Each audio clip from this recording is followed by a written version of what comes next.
perkenalkan nama saya Cynthia Prinia Barita dengan NPM 2216071128. Saya akan mempresentasikan UAS Manajemen Brand Global. Ketika mendengar negara Prancis dan Italia, apa sih yang ada di pikiran kita? Pasti negara Prancis dengan menara Eiffel-nya dan Italia dengan menara Pisanya.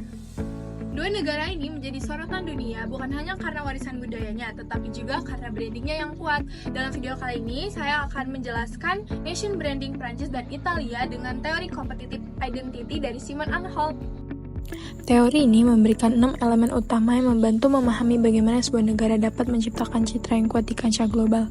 Kita akan membahas identitas brand, nilai filosofi, hingga tujuan branding masing-masing negara. Selain itu, kita juga akan melihat strategi mereka dalam kolaborasi, pengembangan promosi, dan penguatan brand. Pertama, kita bahas identitas brand. Prancis dikenal sebagai simbol elegansi dan seni. Paris, ibu kota mode dunia, adalah simbol global gaya hidup, romantisme, dan kreativitas. Merek seperti Chanel, Louis Vuitton, dan Hermès merupakan reputasi Prancis di pasar barang mewah dunia. Italia di sisi lain mengandalkan Made in Italy yang mencerminkan kualitas tinggi, kreativitas, dan keahlian artisan. Merek seperti Gucci, Prada, Ferrari adalah representasi sempurna dari inovasi yang berakar pada tradisi Italia. Kedua negara ini jelas memiliki identitas yang kuat, tetapi pendekatan mereka berbeda. Prancis lebih fokus pada keunggulan budaya global, sementara Italia mengandalkan keaslian produk dan tradisi lokal. Yang kedua adalah nilai dan filosofi branding. Prancis dengan nilai kebebasan, kesetaraan, dan persaudaraan atau Liberté, Égalité, dan Fraternité menjadi dasar dari filosofi branding mereka. Prancis menunjukkan harmoni antara tradisi dan inovasi modern, sedangkan Italia dengan nilai kehangatan, keaslian, dan rasa estetika yang tinggi tercermin dalam produk-produk mereka. Filosofi Italia yang sangat berakar pada narasi historis, terutama hubungan mereka dengan era Renaissance. Filosofi ini terlihat dari bagaimana mereka memposisikan diri, di mana negara Prancis berusaha menjadi pemimpin global dalam seni dan inovasi, sementara Italia menunjukkan narasi sejarah untuk menciptakan daya tarik unik. Yang ketiga adalah tujuan branding. Negara Prancis dan Italia memiliki tujuan yang jelas dalam membangun brand mereka.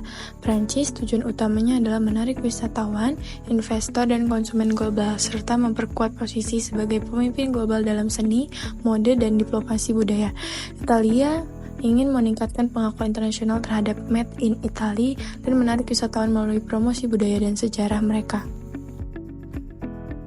Yang keempat adalah strategi kolaborasi. Kedua negara ini untuk mencapai tujuannya melakukan kolaborasi, di mana negara Prancis, pemerintahnya, sektor swasta, dan masyarakat bekerja secara terkoordinasi. Misalnya, pemerintah melalui Alliance Francaise mempromosikan budaya dan bahasa Prancis, sementara perusahaan seperti LVMH memperkuat citra global Prancis melalui barang mewah. Italia sendiri melakukan kolaborasi lebih terfragmentasi, namun inisiatif seperti Florence Fashion Week tahun 1950-an berhasil mempromosikan mode Italia secara kolektif. Selain itu, artisan lokal dan pengrajin memainkan peran penting dalam membangun reputasi Made in Italy. Prancis lebih terorganisasi, sementara Italia lebih tergantung pada inisiatif individu dan komunitas lokal. Selanjutnya ada strategi dalam produk, organisasi, penduduk, dan simbol. Bagaimana strategi brand ini diterapkan? Yang pertama ada produk. Prancis fokus pada barang mewah seperti haute couture, anggur Bordeaux, dan parfum. Sementara Italia memadukan fashion, otomotif, dan kulinernya. Dalam organisasi, Prancis memiliki sistem yang lebih terstruktur melalui institusi global seperti UNESCO. Di Italia, inisiatif lokal seperti Florence Fashion Show menjadi kunci suksesnya. Dari segi penduduk Paris, Prancis dikenal kosmopolitan, sementara Italia lebih menunjukkan kreativitas dan kehangatan masyarakat lokal. Dengan simbolnya juga, di Prancis ada menara Eiffel dan Louvre menjadi ikon global Prancis, sedangkan Colosseum dan Ferrari memperkuat citra Italia sebagai negara seni dan inovasi.